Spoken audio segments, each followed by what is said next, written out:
I'm Roman Yossi of the Nashville Predators. I'm Dante Fabro of the Nashville Predators. This is Philip Forsberg of the Nashville Predators. I'm Colton Sissons of the Nashville Predators. I'm Eustace Aros of the Nashville Predators. You're listening to the Renegades of Puck with Crazy Charlie. Welcome to the bunker. Welcome to the Renegades of Puck podcast. I'm your host and captain, Crazy Charlie Saunier. And before we get started with the No Half Step in Hockey coverage, first let me direct you to our home website, renegadesofpuck.com. Once you go to renegadesofpuck.com, you learn everything you need to know about the show. Once you're good and educated about the show, well, you can click on that merchandise tab and take straight to our classic logo t-shirt and all the different gimmicks you've come to know and love and expect from the Renegades of Puck. You'll find socks, throw pillows, wall art, bed sets. Makes no difference to the Renegades of Puck. After all, we've sold out so that you can buy in. Social media is of critical importance to this independent and unaffiliated hockey operation, so here's how you can jump in the trenches with the Renegades of Puck. Please, we are building up that brand new Threads account, so follow us over there and help us out with that. You can also find us on Instagram and then Facebook, and lastly, you can still find us lingering around on X for some reason or whatever. But social media is critically important to this operation, so please help us out. It doesn't cost you $1, doesn't take you but a second, but it sure goes a long way to helping us out here at the Renegades of Puck. You can find the show on YouTube. We'd appreciate if you would subscribe to the channel, turn on those notifications, and pass the links around so that the Renegades in your life can get the latest episodes of the Renegades of Puck podcast. Again, we appreciate very much all of our recent subscribers, and we are very, very, very happy with the direction things are going. So please continue helping us build that virtual tip jar. It's over there. It's also called the swear jar, whatever it is. It's got a QR code on it. You can scan that, or you can search Renegades of Puck at Venmo, and you can make a donation at any point in time. We work solely off of donations from listeners and money that we are able to collect from t-shirt sales. So please, whichever direction you choose to support the show, we really need the support to keep things moving in a smooth operation. So very much appreciative of that. Now, listen, I know it's time for No Half Step in Hockey coverage, so let me deliver the goods. It's time for operation number 930. That is right. It is time for show number 930, and at this moment in hockey history, the Nashville Predators currently find themselves in 7th place in the Central Division, no longer in last place after 19 games. They have a record of 6-10 and 315 points, has them exactly 15 points shy of first place. Winnipeg will recap the Central Division standings here momentarily. On the road, which is where the Predators' next game will take place, it'll be Game 5 of the 5-game CMA road trip. They have a record of 2-4-3. They've scored 46 goals on the season. They've given up 61 total goals in the season. That's a goal differential of minus 15. I mentioned the Central Division standings in that update. Here it is. The Winnipeg Jets continue to be in first place with 30 points, but they now have lost 3 games, 15-3 on the regular season. The Minnesota Wild in second place, 5 points behind Winnipeg at 25 points. The Dallas Stars are 8 points behind at 22 in third place. Then the Colorado Avalanche in fourth place with 18 points. Utah has 17. St. Louis has 17.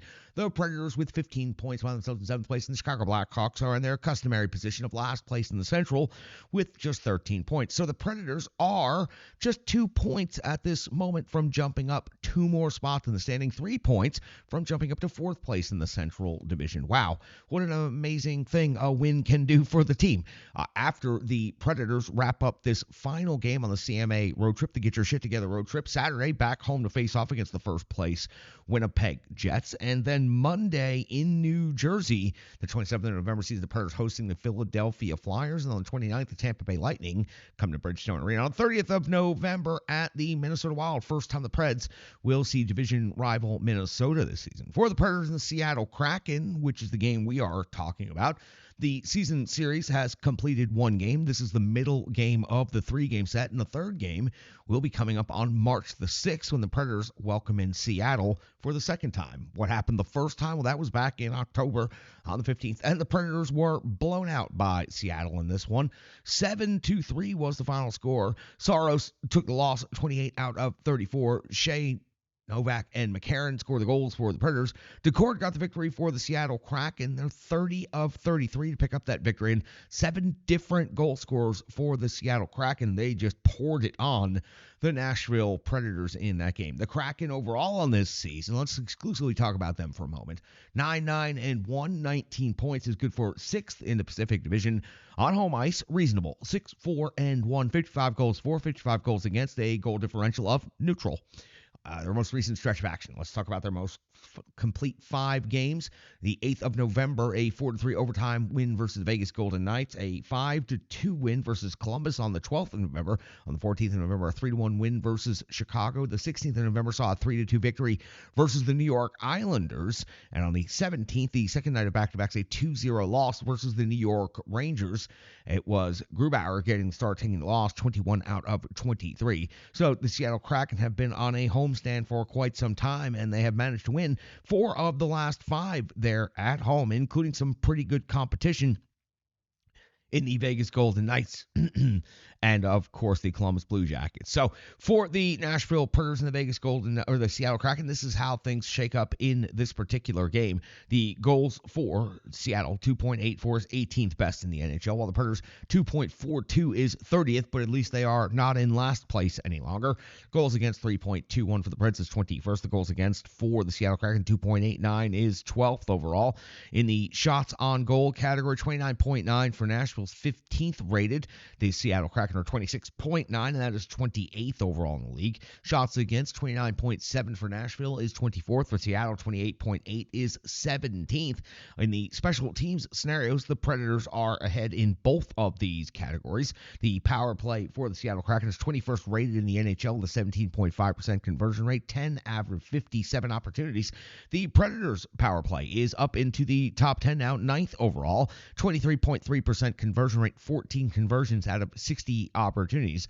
On the penalty kill, the Seattle Kraken, 78.9% kill rate is 18th. They have given up 11 power play goals on the season. The Predators, remarkable, 90.8% kill rate is first overall in the NHL, and they have only given up 6 power play goals against on the season. When it comes to the individual statistical leaders for each team, we love to run down the top 5, and then we get to the goaltending matchup, or at least the anticipated goaltending matchup. Things can always change, especially with a couple of days between the previous game and this next game we're talking about. For the visiting Nashville Predators, Philip Forsberg has seen some movement in his numbers, now at 8 goals and 7 assists for 15 total points. The captain, Roman Jossi's at 2 goals and 12 assists for 14 points. O'Reilly, 3 and 8 for 11. Stamkos, 6 and 4 for 10. And Jonathan Marchessault, 3 goals, 7 assists for 10 total points. On the Seattle Kraken side of things, the home team, McCann's at 9 goals, 12 assists, 21 points overall. Jordan Eberle, 6 goals and 5 assists for 11 points. Montour, 4 and 7 for 11. Evans, 3 plus 8 for 11. And Schwartz, 4 goals, 6 assists for 10 points. Anticipated goaltender matchup. Remember, Decord picked up the victory in Nashville back on October the 15th. He's got a record of 8-3-1 on the season, 1-0 against Nashville. 2.51 goals against, 918 save percentage. Really, truly good numbers right there by Joey Decord. UC Saros, 5-8-2. The record ticking at least up in a better direction. The rest of the numbers, good. 2.55 goals against average. That's a nice, strong number. 914 save percentage, also a good, strong number. 2 shutouts already in the first quarter of the season. That's got you all set up for the Predators' 5th game of the Get Your Shit Together road trip, the CMA road trip. That takes place in Seattle, and then the Predators will have a couple of days before hosting Winnipeg at home. So let's go back and see what happened in the previous game on the road trip. It was Game 4. It was in Vancouver. It's called the Reverb Sports Full Game Recap, and it's coming up next right here on the Renegades of Puck podcast. Hockey players are as unique as the game itself, and your uniform should be tailored to fit you. Rebirth Sports is your sports apparel tailor. From shells, bags, warm-ups, hats, hoodies, branding, and more, let Rebirth Sports be your custom hockey tailor. And don't forget to tell them they do more than just hockey. Rebirth Sports on Facebook, Twitter, and Instagram. Rebirth Sport, a match made in hockey. It's now time for the Rebirth Sports Full Game Recap. We go all the way back November the 17th, the year 2024, when the Nashville Predators were in Vancouver to face off against the Canucks. Head coach Andrew Brunette deploys his lines and defensemen in the following combinations: Forsberg, O'Reilly, and Nyquist, Stamkos, Sissons, Evangelista, Parsonen, Novak back in the lineup, and Marchessault on the third line. LaRue, McCarron, and Smith. So quite a different look to the starting lines, including Gus Nyquist going back to his partnership with Forsberg and O'Reilly that was so successful last season. Your defensive pairings are Shea and Josi, Luzon and Carey, Del Gaizo, and Shen. UC Saros gets the start in net. We are just 19 seconds into the game, and it is Alex Carrier hitting the post for the first action of the game. Takes till the 5:12 mark of the first period for the next thing to happen. It's the first shot on goal, and it goes to the Nashville Predators' Lankinen, because with the save on Michael McCarron, that's right, former Nashville Predator Kevin Lankinen having quite a bit of success in Vancouver at this moment. The 5:28 mark of the first period, it's LaRue coming in with his first goal in the NHL. First goal as a Nashville Predator. It was crashing the net hard, getting that loose puck and putting it into the empty net for LaRue's first goal as an NHLer. Nashville leads 1-0 over Vancouver at 9:38 of the first period. Now, Saros comes up with a save on Susie at 11:34. It's Brunstrom with his third goal of the season. It was a clean face-off win and a strong shot that hit off the traffic in front and finds its way off of a skip off the ice and then into the net past Saros. The game is now tied at 1 apiece. 13:43 of the first period. Susie Saros coming with a save on DeBrusk. 15:33. Saros comes up with a save on Myers. 16:59. Saros another save on Heinen as the Vancouver Canucks are pouring on the pressure right here against the Nashville Predators. 17:52 at the first. Now Lankinen comes up with a save on Brady Shane at 19:51. Lankinen a save on Steven Stamkos. We're at the end of the first period with a tied game at 1 apiece. Vancouver out shooting Nashville 9-5. 17 seconds into the second period, it's Lankinen coming up with a save on Phil Forsberg at the 2:45 mark of the second. It's Saros coming up with a save on DeBrusk's deflection. 4:48 now into the second period. It's Lankinen with a save on Phil Forsberg. 6:53, Lankinen another save, this time on Jonathan Marchessault. At the 8:17 mark, you see Saros comes up with a save on Rattay, and the Predators were putting on some really good pressure here in the early portions of this second period. And that's where we find ourselves at 8:29 with Colton Sissons going off to the box, 2 minutes for roughing, and that momentum for the Predators comes to its conclusion right there as Pettersson picks up his sixth goal of the season on the power play for Vancouver, giving the Canucks a 2-1 lead here in the second period. Now past the halfway point of this game, the 11:35 mark of the second period. It's Höglander off the box. 2 minutes for delay of game, puck over the glass. Lankinen would come up with a big save on Marchessault, but then Steven Stamkos would do his work on this power play with his fifth goal of the season. It was a wrist shot through traffic. Unique look right here instead of the one-time bomb that would have hit all of the bodies that were in the shooting lane. Stamkos just kind of slowed things down, drifted to the interior a little tiny bit, found the open seam for that shot, and just picked that top corner. Stamkos, a unique professional scorer of this generation, gets his fifth on the power play. Tie game. 14:21 now in the second period. It's the captain, Roman Josi, with his second goal of the season. It was a heavy shot from the right circle. You would expect that to be Phil Forsberg over there, but it was Phil Forsberg setting the play up and Josi letting go of the one-time bomb from the face-off dot. Nashville now leads 3-2 here in the second period. 15:45 of the second. It's Saros coming with a save on Heinen. 16:12. Saros a save on Pius Suter. 17:25. Saros a save on DeBrusk, and the Vancouver Canucks are trying to gain their momentum back, but at 18:59, it's Garland off the box, 2 minutes for holding on Alex Carey, and that's when Steven Stamkos converts for the second time in this game on the power play with his sixth goal of the season. A well-placed wrist shot for the second time in this period gives Nashville Predators a 4-2 lead. We hit the end of the second period. Shots on goal favor Vancouver 21-19, but the Predators hold a 4-2 lead suddenly. Into the third period, 41 seconds now. Saros comes up with a save on Garland's wraparound attempt at 3:14 mark of the third period. Saros coming up with a save on Garland yet again at the 4:14 mark. Nashville picks up a penalty. Too many men on the ice as the puck gets fired over into the line change, and the Vancouver Canucks get the call right here. UC Saros comes up with a save on Brandstrom, and then we flip to the backside of the sheet, and we find at 7:13 of the third period, Saros coming with a save on Brandstrom again. 8:03 of the third period, Saros comes up with a save on Garland. That's the 14-minute mark. Sherwood gets his fourth goal of the season. It was a wrist shot from the high slot through traffic, and we know Kiefer Sherwood here in Nashville, very capable and willing, and he gets that goal against his former team, the Nashville Predators, cutting the Preds' lead to just one now and making things a little more interesting over the final 6 minutes. The Preds still lead 4-3. That was 6 minutes to go. We find little action taking place between the 14-minute mark and the 19:39 mark because the Predators were actually able to lock things down quite well over the final couple of minutes. At 19:39 of the third, we find Nyquist getting his sixth of the season. It's an empty net goal, and that wraps this game up 5-3 in favor of the Nashville Predators. The final seconds tick away. Vancouver outshoots the Preds 27-21. For the Predators, they only had 2 shots on goal in the second period. I was wondering if the Nyquist shot was only the first shot on goal of the period because it seemed like it was trending that way. But the Predators only get 2 shots on goal in the third period. But Makes no difference as they win this game 5-3 in Vancouver. A much-needed win, a very important win, a very important 2 points, and that gets the Preds out of last place in the Central Division. And now maybe they can start doing the work. Once you're out of last place, you're only 2 points from being in 5th place. So time to get moving, time to start climbing, to get your shit together. Road trip comes away with a much-needed victory right here. That's going to do it for the Rebirth Sports full game recap. We've got so much more coming up, box score analysis and all of that on the Renegades of Puck podcast. Hello, hello, hello. I'm Tracy, owner-operator of Strong Style Fitness. And that's me and my training assistant, Rizzo. And we are here to bring you fitness that meets you where you are by offering circuit classes, bar-inspired classes, Tabata workouts, boot camps, guided stretching, and more, all taught by a certified personal trainer, me. To learn more, go to our website, strongstylefit.com. Subscribe on YouTube at Strong Style Fitness. Follow on social media at Strong Style Fit. But most importantly, let's get you moving. It doesn't matter if it's your first workout or you've been doing it for years. Strong Style Fitness has the workout that meets you on your journey and helps you along the path to a happier, healthier life. I understand where you've been, what you were going through, and where you were going, and I want to take you there. We'll see you on the mat. Mwah.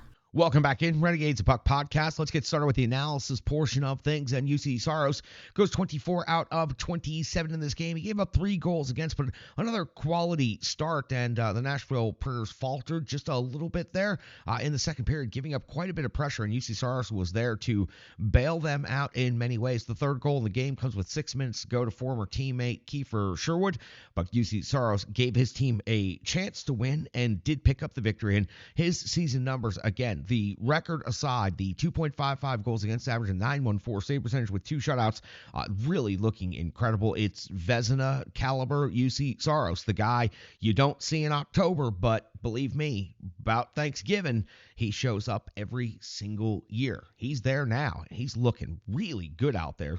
Chris Mason did a really nice job on the broadcast of breaking down some of the nuances and details of what UC Saros has changed recently, and a lot of that seemed to be about the stick he had been using. Stamkos, 2 goals in this game. And he has 6 now on the season, using the wrist shot for ultimate effectiveness in this game. Optimal opportunities right there with plenty of traffic on the first one. Just steps to the side, 1 step, 2 steps, takes the perfect wrist shot, puts it through all that traffic perfectly into the net. Second one, almost the same thing, just from a different spot on the ice.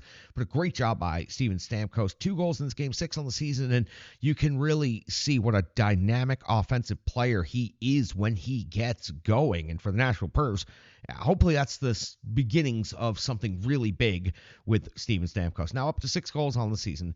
Zach LaRue, let's spend a moment on this. He picks up a goal in this game. It was the first goal of the game, which that in itself is very important for this Nashville Predators team, but it was also the first in the NHL. Collect that puck, put the tape on it, date it, and put it on the shelf for all time. You see, we have pucks right here on the desk here at the bunker, marking significant achievements in the Renegades of Puck hockey career. So it is a great moment. Zach LaRue has been working hard. He is the no half-stepping kid, and it is awesome to watch somebody get their first goal and get an important goal. And then when he talked about it, he talked about the importance of the 2 points for the team, and then said it was also awesome to score his first goal. Of course it was. He seems to be a spark plug and a solid young performer. I wish the Nashville Predators would let him just run. Just let him run. But congratulations, Zach LaRue, first NHL goal. Philip Forsberg with 2 assists this game and 3 shots on goal. Has he become Phil the Distributor? He has 8 goals and 7 assists for 15 points on the season, and that means balance.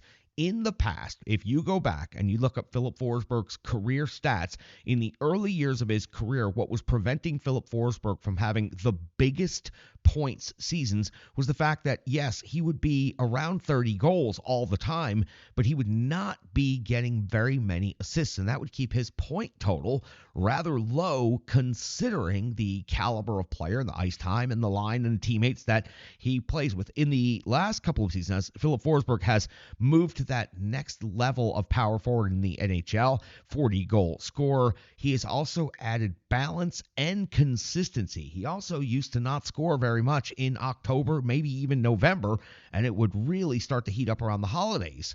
But now Phil Forsberg has found consistency, and he has also found balance in goals and assists, and this is making him a more complete power forward at the NHL level, which is going to allow him to, I think, potentially have a 100-point season before the end of his career. It seems that he is trending in that direction for sure. He cooled off just a little bit on the point per game pace, still 4 points behind that point per game pace, but Phil Forsberg, once he gets rolling, is capable of putting up a significant number of points, as you would have to do if you were to achieve a 100-point season. This year, probably not, but Phil Forsberg, I think if he continues remaining healthy, consistent, and has balance in his scoring, there's no doubt that he could be a 40-plus goal scorer and add those 60 assists as well, or what would be needed would be the 50-plus assists. So that's the Philip Forsberg talk for this one. Phil the distributor, great to see. The captain, Roman Josi, gets a goal and assist and 2 points, 14 points on the season,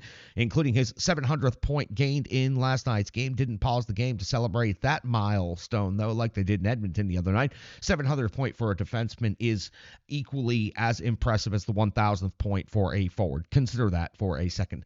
Defenseman with 700 points. The captain, Roman Josi, we've covered every single point that he's had in his career here in the bunker on this show. He is easily one of the best players we have ever covered. Pekka Rinne, Philip Forsberg, Roman Josi, UC Saros now.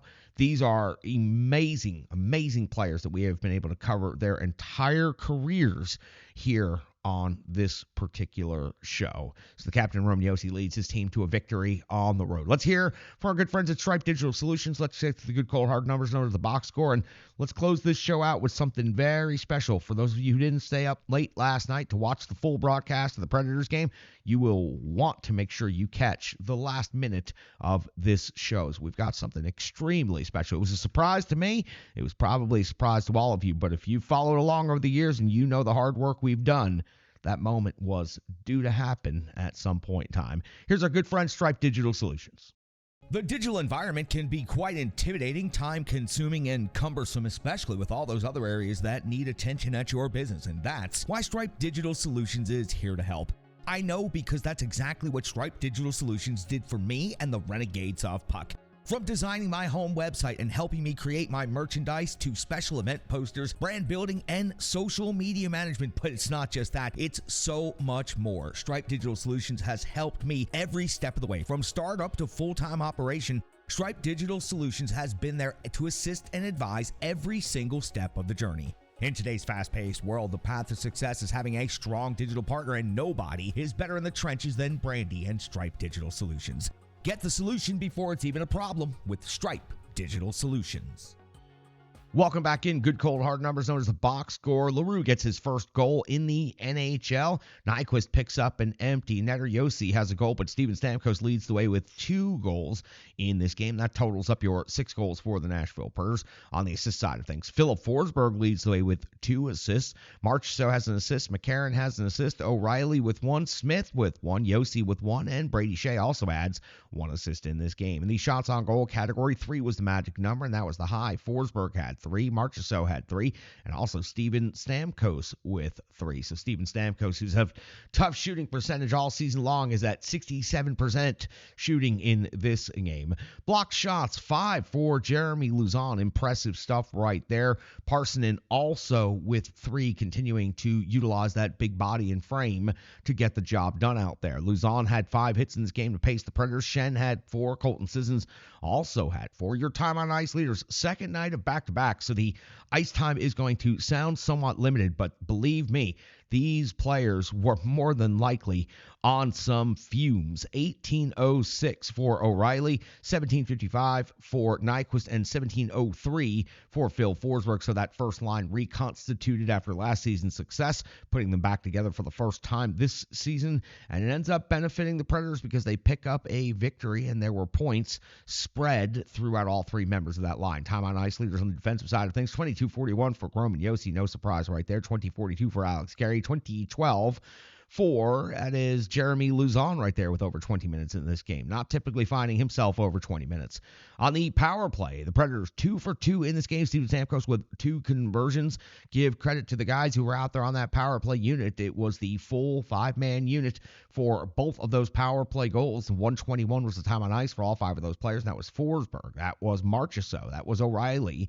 That was Stamkos. And that was, of course, the captain, Romeo. So the penalty kill 1 for 2. They actually gave up a power play goal against in this game, but still remain the number 1 overall penalty kill unit in the entire NHL. Penalty kill time on ice leaders at 152. Michael McCarron and also Cole Smith. 150 for Alex Carey. 149 for Jeremy Lauzon. Again, penalty kill at 50% in this game. A couple other things falling out of the box score. Some numbers of note. Face-off winning percentage, and there were a number of face-offs in this game. So the Predators had plenty of opportunities to correct this. 47.1%.